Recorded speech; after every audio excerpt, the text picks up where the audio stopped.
मेरे प्यारे दोस्तों, आपका स्वागत है मेरे अपने YouTube चैनल स्टडी पॉइंट में। मैं आज भारत के भूगोल के लेक्चर नंबर 1 भारत की सामान्य जानकारी के बारे में बताने जा रहा हूं, जो कि परीक्षा के दृष्टिकोण से यह हस्तलिखित नोट्स बहुत ही इम्पोर्टेंट साबित होगी। अगर आपको वीडियो पसंद आए तो कृपया कर लाइक, शेयर और सब्सक्राइब ज़रूर करें। तो आज भारत की सामान्य जानकारी, इसमें विस्तार के बारे में बताने जा रहा हूं। भारत के विस्तार 8 डिग्री 4 मिनट से लेकर 37 डिग्री 6 मिनट उत्तरी अक्षांश और 68 डिग्री 7 मिनट से लेकर 97 डिग्री 25 मिनट पूर्वी देशांतर के बीच स्थित है। ये 8 डिग्री 4 मिनट 8 डिग्री 4 मिनट से लेकर 37 डिग्री 6 मिनट के बीच उत्तरी अक्षांश में भारत स्थित है। और देशांतर की बात किया जाए तो 68 डिग्री 7 मिनट से लेकर 97 डिग्री 25 मिनट 97 डिग्री 25 मिनट के बीच भारत का विस्तार है। अगर पूछा जाए संपूर्ण भारत का अक्षांशीय विस्तार, तो 6 डिग्री 4 मिनट से लेकर 37 डिग्री 6 मिनट उत्तरी अक्षांश के मध्य होगा। भारत क्षेत्रफल के हिसाब से 7वें नंबर पर है, वहीं जनसंख्या के हिसाब से दूसरे नंबर पर है, जहां पहला चीन है।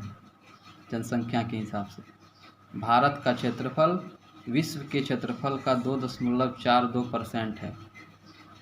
अब भारत का विस्तार उत्तर से दक्षिण कुल लंबाई कितनी है? 3214 किलोमीटर और पूर्व से पश्चिम 2933 किलोमीटर। स्थलीय सीमा की कुल लंबाई, ये पूरा स्थलीय सीमा की कुल लंबाई 15,200 किलोमीटर है और तटीय सीमा की कुल लंबाई, ये तटीय यहाँ से लेके यहाँ तक तटीय सीमा की कुल लंबाई 7516 किलोमीटर है। भारत के कुल 7 पड़ोसी देश हैं, जिसमें से बांग्लादेश, चीन, पाकिस्तान, नेपाल, म्यांमार, भूटान और अफगानिस्तान है।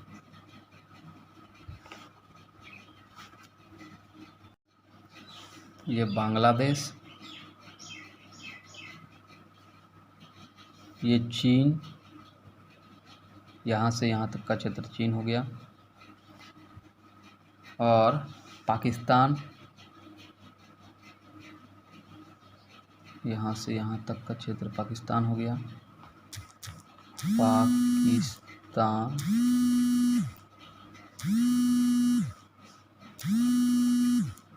ये अफगानिस्तान,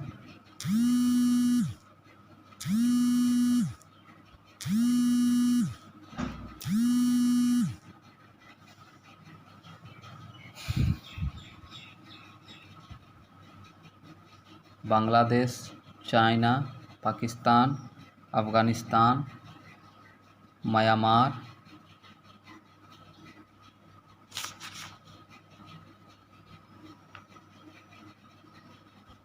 नेपाल, भूटान,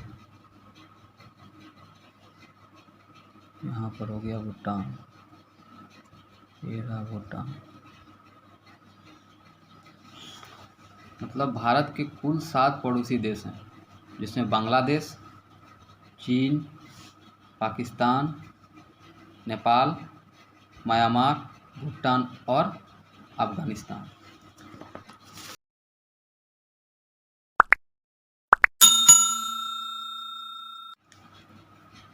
भारत के कुल 17 राज्य पड़ोसी देश की सीमा से जुड़े हैं। उसके बाद दक्षिण बिंदु, जो भारत का दक्षिण बिंदु है, भारत का जो दक्षिण बिंदु, ये ठीक है ना, ये भारत का दक्षिण बिंदु इंदिरा पॉइंट कहलाता है। जिसका पुराना नाम पिगमिलियन पॉइंट था। उत्तरी बिंदु इंदिरा कोल, उत्तरी बिंदु इंदिरा कोल जो कि जम्मू कश्मीर में है, जो कि जम्मू कश्मीर राज्य में है। पश्चिमी बिंदु सर क्रीक जो कि गुजरात में है, और पूर्वी बिंदु को वालांगू नाम से जाना जाता है। किस नाम से जाना जाता है? वालांगू, जो कि अरुणाचल प्रदेश में है, जो कि अरुणाचल प्रदेश में है। अब देश और सीमा रेखा। भारत और चीन के बीच की सीमा रेखा को मैकमोहन रेखा के नाम से जाना जाता है।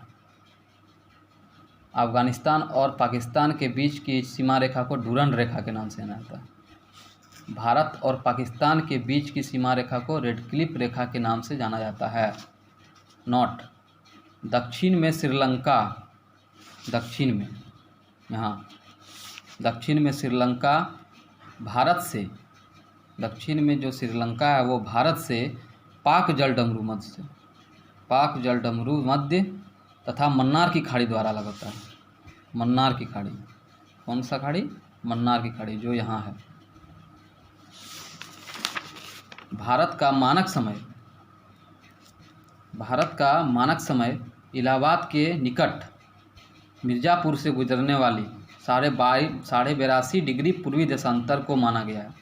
भारत का जो मानक समय है वो 82.5 डिग्री पूर्वी देशांतर को माना गया, जो ग्रीनविच समय से, जो ग्रीनविच लंदन में है उससे 5.5 घंटे आगे हैं। और 82.5 डिग्री पूर्वी देशांतर जो कि 5 राज्य से होकर गुजरती है। एक हो गया यूपी, दूसरा मध्य प्रदेश, तीसरा छत्तीसगढ़, चौथा उड़ीसा और पांचवा आंध्र प्रदेश। अरुणाचल प्रदेश की सीमा 3 देश को छूता है। उसमें कौन कौन सा देश है? म्यांमार, भूटान और चीन। 3 और बांग्लादेश से घिरा राज्य, 3 और बांग्लादेश से घिरा राज्य, 3 और बांग्लादेश से, ये रहा बांग्लादेश। बांग्लादेश से 3 ओर से घिरा हुआ राज्य कौन है? तो त्रिपुरा है। एक ये साइड से घिरा हुआ है, एक इधर से भी और एक इस साइड से, ठीक है ना। नोट: संगपोश नदी असम और अरुणाचल प्रदेश के बीच सीमा बनाती है। संगपोश नदी असम और अरुणाचल प्रदेश के बीच सीमा बनाती है। यांग्याब दर्रा के पास ब्रह्मपुत्र नदी भारत में प्रवेश करती है। ब्रह्मपुत्र नदी जो है वो यांग्याब दर्रा के पास भारत में प्रवेश करती है। भारत का सबसे ऊंचा दर्रा काराकोरम दर्रा है, जो जम्मू कश्मीर के लद्दाख क्षेत्र में स्थित है। भारत का जो सबसे ऊंचा दर्रा है वो कौन सा दर्रा है? काराकोरम दर्रा, जो जम्मू कश्मीर के लद्दाख क्षेत्र में स्थित है। बुर्जिल दर्रा श्रीनगर से गिलगित को जोड़ती है। श्रीनगर से गिलगित को जोड़ने वाली दर्रा कौन सी है? बुर्जिल दर्रा। और जो जवाहर सुरंग है वो बेनिहाल दर्रा में स्थित है। जवाहर सुरंग कौन सा दर्रा में स्थित है? बेनिहाल दर्रा में। भारत में रामेश्वरम के निकट, कहाँ? भारत में रामेश्वरम के निकट धनुषकोडी और श्रीलंका में तिलैया मन्नार के बीच समुद्र में डूबी एक द्वीप है। वो कैसा द्वीप है? परवाल द्वीप, जिसे आदम का पुल कहा जाता है। जिसे कौन सा पुल कहा जाता है? आदम का पुल के नाम से जाना जाता है।